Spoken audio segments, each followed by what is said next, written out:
Hi friends, welcome to Kannada tech. ನಾನು ಮಂಜುನಾಥ್. ಇವತ್ತಿನ ವಿಡಿಯೋದಲ್ಲಿ ಏನು ನೋಡ್ತೀವಿ ಅಂದರೆ ಮೈಕ್ರೋಮ್ಯಾಕ್ಸ್ನ In2B. ಸೊ ಇದೊಂದು ಬಜೆಟ್ ಸೆಗ್ಮೆಂಟ್ ಸ್ಮಾರ್ಟ್ ಫೋನ್ ಆಗಿದೆ, ಓಕೆನಾ. ಸೊ ಈ ಒಂದು ಸ್ಮಾರ್ಟ್ ಫೋನನ್ನು ನಮಗೆ ರಿವ್ಯೂಗೋಸ್ಕರ ಕಳಿಸ್ಕೊಟ್ಟಿದ್ದಾರೆ, ಓಕೆ.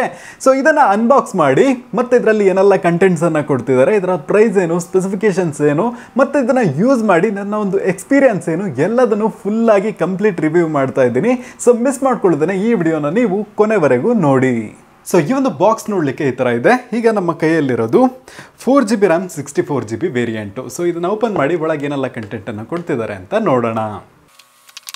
ಸೊ ಬಾಕ್ಸ್ನ ಓಪನ್ ಮಾಡಿದ್ದು ನಮಗೆ ಒಂದು ಪ್ರೊಟೆಕ್ಷನ್ ಪ್ಲಾನ್ ಇರೋ ಒಂದು ಪೇಪರನ್ನು ಕೊಟ್ಟಿದ್ದಾರೆ. ಸೊ ಇದರಲ್ಲಿ ಎಕ್ಸ್ಟೆಂಡೆಡ್ ವ್ಯಾರಂಟಿ, ಸ್ಕ್ರೀನ್ ಡ್ಯಾಮೇಜು ಮತ್ತು ಆಕ್ಸಿಡೆಂಟಲ್ ಕವರು. ಸೊ ಈ ಪ್ಲಾನ್ಸ್ನ ಬಗ್ಗೆ ಎಲ್ಲ ನಿಮಗೆ ಹೆಚ್ಚಿನ ಮಾಹಿತಿ ಬೇಕಂದರೆ ಇಲ್ಲಿ ಕಾಂಟ್ಯಾಕ್ಟ್ ನಂಬರ್ ಕೊಟ್ಟಿದ್ದಾರೆ. ಸೊ ಇದಕ್ಕೆ ಕಾಲ್ ಮಾಡಿ ಕೇಳ್ಕೊಬಹುದು. ಇನ್ನು ನೆಕ್ಸ್ಟ್ ಸ್ಮಾರ್ಟ್ ಫೋನನ್ನು ನೋಡೋದಾದರೆ ಈ ಥರ ಇದೆ.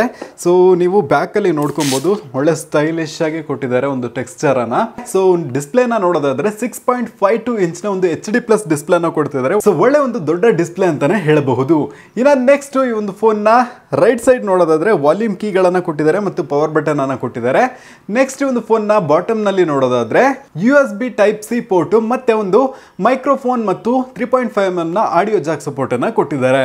ನೆಕ್ಸ್ಟ್ ಈ ಒಂದು ಸ್ಮಾರ್ಟ್ ಫೋನ್ ನ ಲೆಫ್ಟ್ ಸೈಡ್ ಅಲ್ಲಿ ನೋಡೋದಾದ್ರೆ ಒಂದು ಸಿಮ್ ಟ್ರೇನ ಕೊಟ್ಟಿದ್ದಾರೆ. ಇದರಲ್ಲಿ ನಾವು 2 ಸಿಮ್, ಒಂದು ಮೆಮೊರಿ ಕಾರ್ಡ್ ಅನ್ನ ಹಾಕಬಹುದು.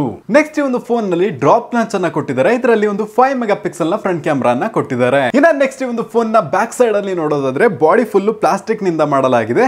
ಮತ್ತೆ ಇಲ್ಲಿ ನಮಗೆ ಡುವಲ್ ಕ್ಯಾಮೆರಾ ಸೆಟಪ್ ಅನ್ನ ಕೊಡ್ತಿದ್ದಾರೆ, ಓಕೆ. ಮೈನ್ ಸೆನ್ಸರ್ ಒಂದು 13 ಮೆಗಾಪಿಕ್ಸೆಲ್ ಇಂದ ಕೊಟ್ಟಿದ್ದಾರೆ. ಇನ್ನೊಂದು 2 ಮೆಗಾಪಿಕ್ಸೆಲ್ ಇಂದ ಡೆಪ್ತ್ ಸೆನ್ಸರ್ ಕ್ಯಾಮೆರಾನ ಕೊಟ್ಟಿದ್ದಾರೆ. ಮತ್ತೆ ಒಂದು ಫ್ಲಾಶ್ ಲೈಟ್ ಅನ್ನ ಕೊಟ್ಟಿದ್ದಾರೆ. ಮತ್ತೆ ಹಿಂದ್ಗಡೆ ನೋಡೋದಾದ್ರೆ ನಮಗೆ ಒಂದು ಫಿಂಗರ್ ಪ್ರಿಂಟ್ ಸೆನ್ಸರ್ ಅನ್ನ ಕೊಟ್ಟಿದ್ದಾರೆ, ಓಕೆನಾ. ಇನ್ನು ನೆಕ್ಸ್ಟ್ ಒಂದು ಡಿಸೈನ್ ಅನ್ನ ನೋಡೋದಾದ್ರೆ ಇದು ತುಂಬಾನೇ ಚೆನ್ನಾಗಿದೆ. ನೆಕ್ಸ್ಟ್ ಒಂದು ಸ್ಮಾರ್ಟ್ ಫೋನ್ ಅನ್ನ ನೋಡೋದಾದ್ರೆ ಇದು Android 11 ನಲ್ಲಿ ರನ್ ಆಗುತ್ತೆ, ಓಕೆನಾ. ಒಂದು ಸ್ಟಾಕ್ ಆಂಡ್ರಾಯ್ಡ್ ಎಕ್ಸ್ಪೀರಿಯನ್ಸ್ ಅನ್ನ ಕೊಡುತ್ತೆ. ಇನ್ನು ನೆಕ್ಸ್ಟ್ ಬಾಕ್ಸ್ ನಲ್ಲಿ ಬೇರೆ ಏನೆಲ್ಲ ಕೊಟ್ಟಿದ್ದಾರೆ ಅಂತ ನೋಡೋದಾದ್ರೆ ಒಂದು ಸಿಮ್ ಎಜೆಕ್ಟರ್ ಟೂಲ್ ಅನ್ನ ಕೊಟ್ಟಿದ್ದಾರೆ. ಇನ್ನು ನೆಕ್ಸ್ಟ್ ನೋಡೋದಾದ್ರೆ ಈ ಒಂದು ಸ್ಮಾರ್ಟ್ ಫೋನ್ ಅನ್ನ ಯೂಸ್ ಮಾಡಕ್ಕೆ ಒಂದು ಯೂಸರ್ ಗೈಡ್ ಅನ್ನ ಕೊಟ್ಟಿದ್ದಾರೆ. ನೆಕ್ಸ್ಟ್ ನೋಡೋದಾದ್ರೆ ಒಂದು ಸ್ಕ್ರೀನ್ ಗಾರ್ಡ್ ಅನ್ನ ಕೊಟ್ಟಿದ್ದಾರೆ. ಮತ್ತೆ ಒಂದು ಟ್ರಾನ್ಸ್ಪರೆಂಟ್ ಪೌಚ್ ಅನ್ನ ಕೂಡ ಕೊಟ್ಟಿದ್ದಾರೆ. ಸೊ ಈ ಒಂದು ಪೌಚ್ ನ ಕ್ವಾಲಿಟಿಯನ್ನ ನೋಡೋದಾದ್ರೆ ತುಂಬಾನೇ ಚೆನ್ನಾಗಿದೆ. ನೆಕ್ಸ್ಟ್ ಒಂದು 10 ವಾಟ್ ನ ಚಾರ್ಜಿಂಗ್ ಅಡಾಪ್ಟರ್ ಅನ್ನ ಕೊಟ್ಟಿದ್ದಾರೆ. ಅದನ್ನ ಬಿಟ್ರೆ ಒಂದು USB Type-C ನ ಒಂದು ಕೇಬಲ್ ಅನ್ನ ಕೊಟ್ಟಿದ್ದಾರೆ. ನೆಕ್ಸ್ಟ್ ಈ ಒಂದು ಸ್ಮಾರ್ಟ್ ಫೋನ್ ನ ಬೇರೆ ಸ್ಪೆಸಿಫಿಕೇಶನ್ಸ್ ಅನ್ನ ನೋಡೋದಾದ್ರೆ ಇದರಲ್ಲಿ ನಮಗೆ 5000 mAh ನ ಒಂದು ದೊಡ್ಡ ಬ್ಯಾಟರಿಯನ್ನ ಕೊಡ್ತಿದ್ದಾರೆ, ಓಕೆ. ಇನ್ನು ನೆಕ್ಸ್ಟ್ ಯೂನಿಸಾಕ್ಸ್ ನ ಒಂದು T610 ಅನ್ನೋ ಒಂದು ಗೇಮಿಂಗ್ ಪ್ರೊಸೆಸರ್ ಅನ್ನ ಕೊಡ್ತಿದ್ದಾರೆ. ಸೊ ಈ ಒಂದು ಬಜೆಟ್ ಪ್ರೈಸ್ ಅಲ್ಲಿ ಇದೊಂದು ಒಳ್ಳೆ ಗೇಮಿಂಗ್ ಪ್ರೊಸೆಸರ್ ಅಂತಾನೆ ಹೇಳ್ಬೋದು. ಒಳ್ಳೆ ಒಂದು ಪರ್ಫಾರ್ಮೆನ್ಸ್ ಅನ್ನ ಇದು ಕೊಡುತ್ತೆ. ಈ ಸ್ಮಾರ್ಟ್ ಫೋನ್ ನಲ್ಲಿ AnTuTu ಬೆಂಚ್ ಮಾರ್ಕ್ ಅನ್ನ ಟೆಸ್ಟ್ ಮಾಡುವಾಗ ಅದು 1,87,000 ಜಾಸ್ತಿ ಒಂದು ಸ್ಕೋರ್ ಅನ್ನ ಕೊಡ್ತಾ ಇದೆ. ನೆಕ್ಸ್ಟ್ ಈ ಒಂದು ಸ್ಮಾರ್ಟ್ ಫೋನ್ 2 ಸ್ಟೋರೇಜ್ ವೇರಿಯಂಟ್ ಅಲ್ಲಿ ಅವೈಲೇಬಲ್ ಇದೆ. ಸೊ ನಾವು ಅನ್ಬಾಕ್ಸ್ ಮಾಡಿರೋದು 4GB RAM 64GB ವೇರಿಯಂಟ್, ಓಕೆನಾ.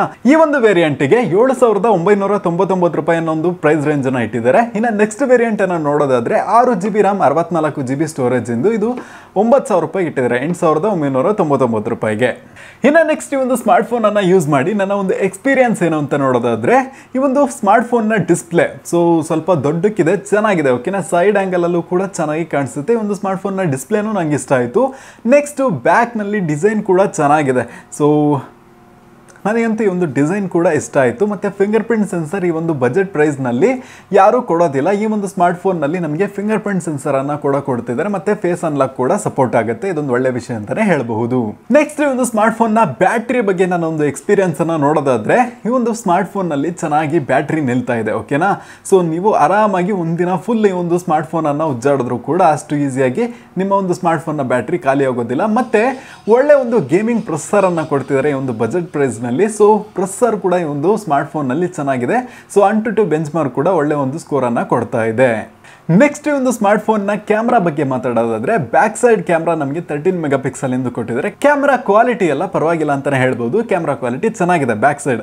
ಆದ್ರೆ ಫ್ರಂಟ್ ಸೈಡ್ ನಮಗೆ ಬರೀ 5 ಮೆಗಾಪಿಕ್ಸೆಲ್ ನ ಒಂದು ಕ್ಯಾಮ್ರಾನ ಕೊಟ್ಟಿದ್ದಾರೆ. ಸೊ ನನ್ನ ಪ್ರಕಾರ ಕ್ಯಾಮ್ರಾ ಕ್ವಾಲಿಟಿ ಅಷ್ಟೇನು ಚೆನ್ನಾಗಿಲ್ಲ, ಓಕೆನಾ.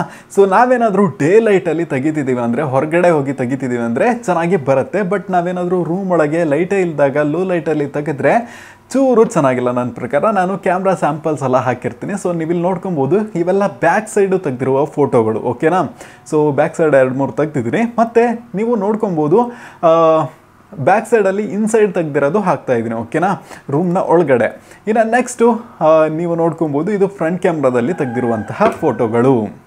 ಸೊ ಇದಿಷ್ಟು ಈ ಒಂದು ಮೈಕ್ರೋಮ್ಯಾಕ್ಸ್ ಇನ್ ಟ್ಯೂಬಿನ ಅನ್ಬಾಕ್ಸಿಂಗ್ ಅಂಡ್ ರಿವ್ಯೂ. ಸೊ ಈ ಒಂದು ವಿಡಿಯೋ ನಿಮಗೆ ಇಷ್ಟ ಆಗಿದ್ರೆ ಲೈಕ್ ಮಾಡಿ, ಹಾಗೆ ಈ ವಿಡಿಯೋನ ಎಲ್ರಿಗೂ ಶೇರ್ ಮಾಡಿ. ನೀವೇನೋ ಕನ್ನಡ ಟೆಕ್ ಚಾನಲ್ಗೆ ಸಬ್ಸ್ಕ್ರೈಬ್ ಮಾಡ್ಕೊಂಡಿಲ್ಲ ಅಂದ್ರೆ ಸಬ್ಸ್ಕ್ರೈಬ್ ಮಾಡ್ಕೊಂಡು ಪಕ್ಕದಲ್ಲಿರೋ ಬೆಲ್ ಬಟನ್ ಅನ್ನ ಕ್ಲಿಕ್ ಮಾಡ್ಕೊಳ್ಳಿ. ನೀವೇನಾದ್ರೂ ಈ ಒಂದು ಸ್ಮಾರ್ಟ್ ಫೋನ್ ಅನ್ನ ತಗೋಬೇಕು ಅಂತ ಅನ್ಕೊಂಡಿದ್ರೆ ಆಗಸ್ಟ್ 6ನೇ ತಾರೀಕಿಂದ ಈ ಒಂದು ಸ್ಮಾರ್ಟ್ ಫೋನ್ ಸೇಲಿಗೆ ಅವೈಲಬಲ್ ಇದೆ, ನೀವು ಅವಾಗಿಂದ ತಗೊಬಹುದು. ಇವತ್ತಿನ ವಿಡಿಯೋದಲ್ಲಿ ಇಷ್ಟನ್ನ. Thank you for watching and Jai Hind.